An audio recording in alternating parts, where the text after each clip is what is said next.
Tom Homan on all of this.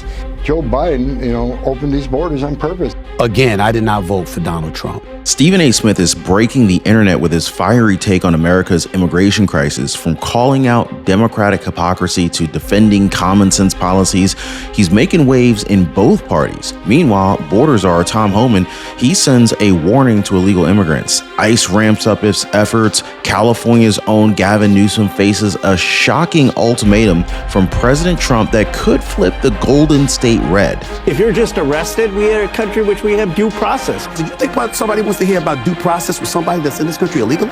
Yes, let's deport convicted felons, convicted criminals, but let's not deport our nannies and students or dental hygienists who've been living here for years. I want to hear that. You in the country illegally. Hell with your process. Yeah. You got the audacity to admit a crime after you got here illegally? And wait until you see the fallout from LA Mayor Karen Bass getting fact-checked over her sanctuary city policies, leaving her completely stunned. Plus, of course, the jaw-dropping clip of a gang member boldly defying deportation only to be shut down by law enforcement. Hey guys, appreciate you guys hitting the like button. Thank you so much for sharing this video. Thank you for subscribing. I did not vote for him, but I got to tell you something.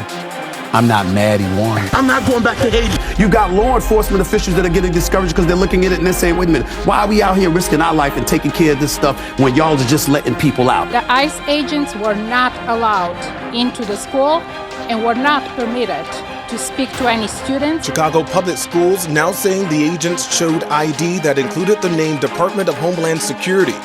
Funding to Los Angeles because of its sanctuary city policy. I want to see two things in Los Angeles: voter ID, so that the people have a chance to vote, and I want to see the water be released and come down into Los Angeles and throughout the state. But we have to understand the American people are saying, you know what, enough's enough. We've tried it that way. We've been doing it that way for decades. We sick of y'all. Let's wait. Let's go through the process. Let's arrest somebody. Let's let them out. Let's put them back out on the streets. Oh, let's make sure they have due process. You think somebody wants to hear about due process with somebody that's in this country illegally? I want to hear that. You in the country illegally. Hell with your process. Yeah. You got the audacity to admit a crime after you got here illegally? We ain't trying to hear that. Nobody's trying to hear that. Stephen A. Smith is coming in with some common sense when it comes to immigration. Border czar Tom Homan sends a strong message to illegal aliens who refuse to be deported.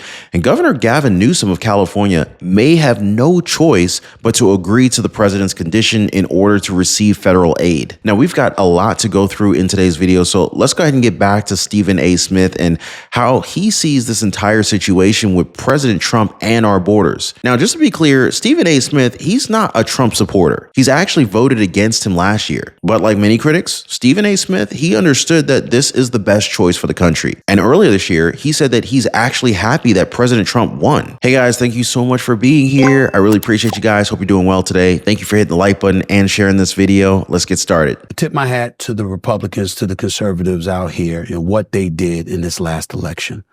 Again, I did not vote for Donald Trump. Unlike people that suddenly turned around and kissing his ring and trying to feign like they're suddenly a supporter of his. No, I did not vote for him, but I got to tell you something. I'm not mad he won. You know what I'm saying? I'm not mad he won because when I see, especially in the aftermath of the election, some of the things that transpired with the Democratic Party, in an effort to manipulate the election and the vote, it really ticked me off. You can't sit up there standing on your pedestal, pretending to be paragons of virtue and pointing out all that ails our country because of the conservatives and the right, and then turn around and provide all the ammunition in the world for us to look at you and say, how are you much different? So here's the thing. Stephen A. Smith, he's taken this from a common sense approach. Even though we know that he's one of the more influential Democrats out there, he's not against policies and changes that make sense. And so this brings me to Congressman Ro Khanna. He's been very vocal about his push on the Laken Riley Act. And this is where Stephen A. Smith absolutely shuts him down because his logic just doesn't make any sense. Remember that this would apply to people who have been charged, arrested, or convicted of a crime. Here's the basic thing in this country. If you're convicted of a sex offense, of a violent offense, absolutely you should be deported. But if you're just arrested, we are a country which we have due process, and you should have a trial. I think that's a reasonable position. I think most people can agree also that, yes, let's deport convicted felons, convicted criminals, but let's not deport our nannies and students or dental hygienists who've been living here for years and have kids in communities. We can have a common sense position on this. Now, I just want to interject a little bit here because he's damaging his own argument here. He agrees with deporting criminals, but if you're arrested, then he's asking for due process. This is exactly the point that Stephen A. Smith targeted, since there has to be a baseline. The fact is that these people enter the country illegally, number one, even though there's a legal process to seek asylum here in the United States, which also means that they've already broken the law by entering through other channels. When we're talking about immigration and we're talking about immigrants who may be criminals, you're talking about them being arrested. Let's have due process. But if it takes too damn long to address it, that pisses people off. That's one of the problems that exist in this country. You're looking at stuff and you're like, okay, you arrested him. Was he in jail? All right, you let him out.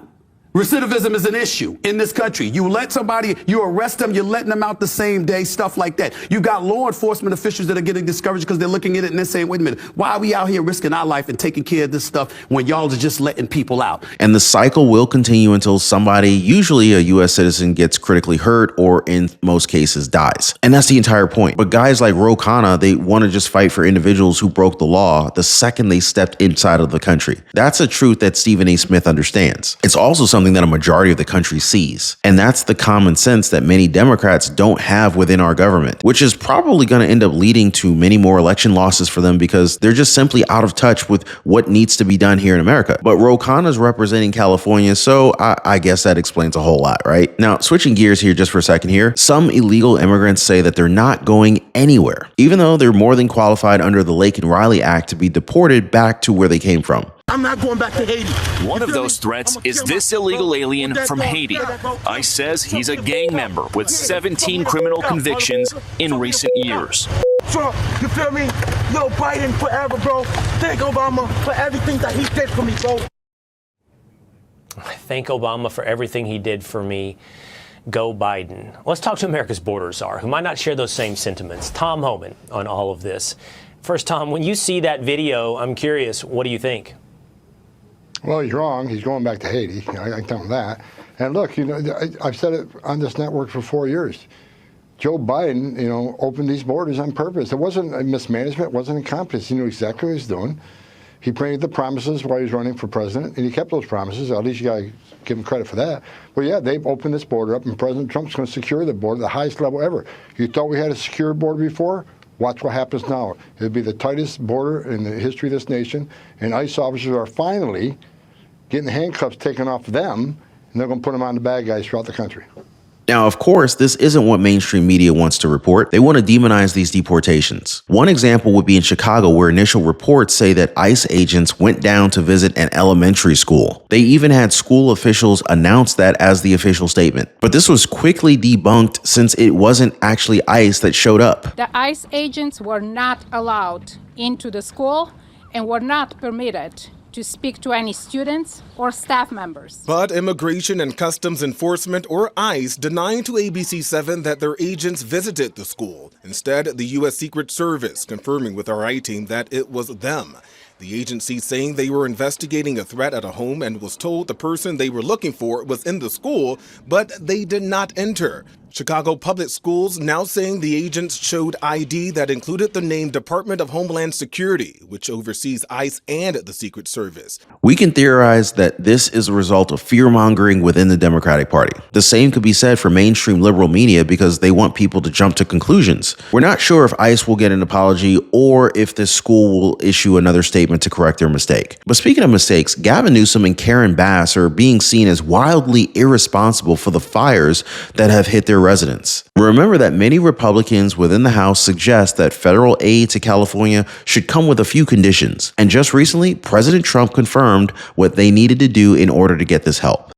Funding to Los Angeles because of its sanctuary city policy. I want to see two things in Los Angeles: voter ID, so that the people have a chance to vote, and I want to see the water be released and come down into Los Angeles and throughout the state. Those are the two things. After that, I will be the greatest president that California has ever seen. I want the water to come down and come down to Los Angeles and also go out to all the farmland that's barren and dry You know, they have land that they say is the equivalent of the land in Iowa, which is about as good as there is anywhere on earth. The problem is it's artificial because they artificially stop the water from going onto the land.